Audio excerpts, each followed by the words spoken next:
I just saw the new Robert Pattinson and Zendaya film directed by Christopher Borgli, the drama, and here are my thoughts. Spoilers ahead, obviously.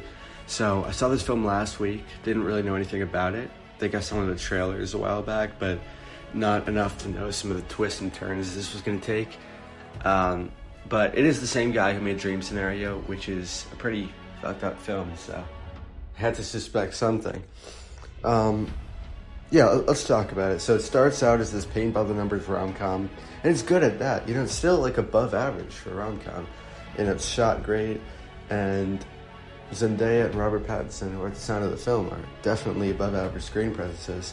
So I hope people that are watching the video by now have seen the movie or at least know the twist, because it's a great film to go into knowing nothing. But the twist is that they're playing a game at a rehearsal dinner with their two other friends of what's the worst thing you did. They all release it, and Zendaya goes, and she basically says that she planned a mass murder.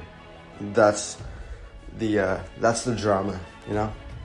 I want to give a quick shout out to one of the theories or analyzations, I guess, I've seen online. I don't want to take credit for this, obviously, but each of the main characters, they kind of have their arcs reflected in the worst thing that they did, you know? Like, Mike, for example, his worst thing is that he uses ex-girlfriend as a human shield. And he kind of does that later in this movie when Alana Haim's character is talking about, or she's giving her speech at the wedding, and, you know, she's about to go off the rails, and he kind of just lets her, which essentially is kind of blocking himself out from the drama and just letting it happen.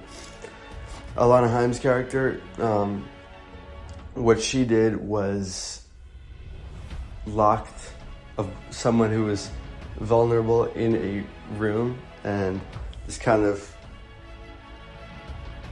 not hope for the worst. It's very confusing, but it is similar to what she did with Zendaya. So that's kind of interesting. But this film is called a drama, but it is most definitely comedy. It's played for laughs. It's the whole theater, which is packed, everybody was laughing at the times they were supposed to be laughing. It was great experience, really funny movie.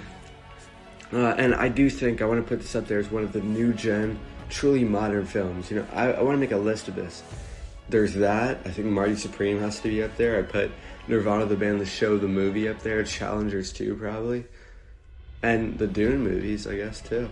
But these are just kind of these new gen, hip, cool movies that people are into. And I'm glad that this film is making money and showing us not only that maybe the rom-com is back, but it's movie stars are back, you know? If they weren't in this movie, I don't think this movie would make a single cent, you know? So Dream Scenario, I didn't rewatch in anticipation for this, but I did rewatch one of the scenes just to kind of refresh myself on the director's style, and it was in a school assembly, or in a gymnasium, and it was a very similar scene in the drama. It was shot very similar, maybe in the same actor as the principal, I don't know. But yeah, I do wish I recorded this video last week, because I probably had a lot more to say just after watching it. But, you know, it's a great movie, really hilarious, but it is extremely thought-provoking and really test your morals, because I don't even know what side I am. I feel like everybody's right and everybody's wrong in this movie, literally.